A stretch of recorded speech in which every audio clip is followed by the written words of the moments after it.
Welcome to the Potter Blog site. It is December 10th, early Saturday morning. Have a heads up alert here for the West Coast United States.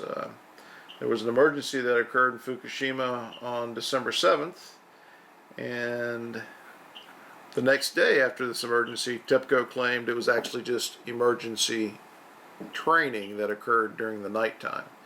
Now, if you can envision the wisdom of nighttime emergency training, well, we'll go to that in a second.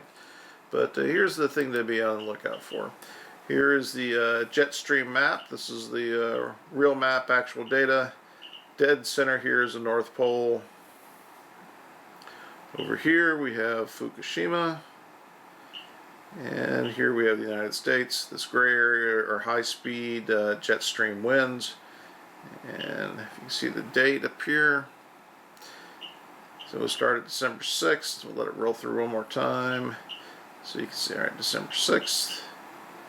So whatever the leading edge of that is in this supposed emergency event is, you got about a day left before you start feeling the initial effects of it here in the West Coast United States, maybe a little bit earlier in Alaska.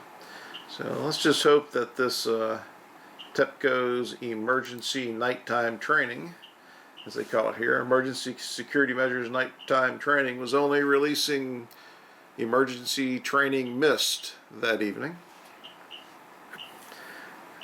But who knows? May not be airborne, may be water related. But it's very strange indeed that they would announce the fact that there was some sort of emergency training not before, but afterwards. And one really asked a question, you know, if Mo, Larry, and Curly are running TEPCO here, because, you know, any sort of nighttime emergency training is risky in itself just because it's nighttime.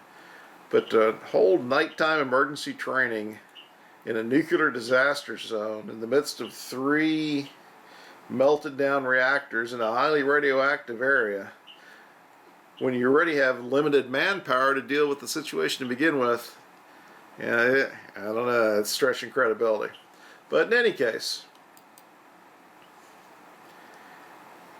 if there was something more to it, the initial impacts will start to be felt here in maybe Saturday evening or Sunday, and they'll probably stretch on for at least 7 days or a week.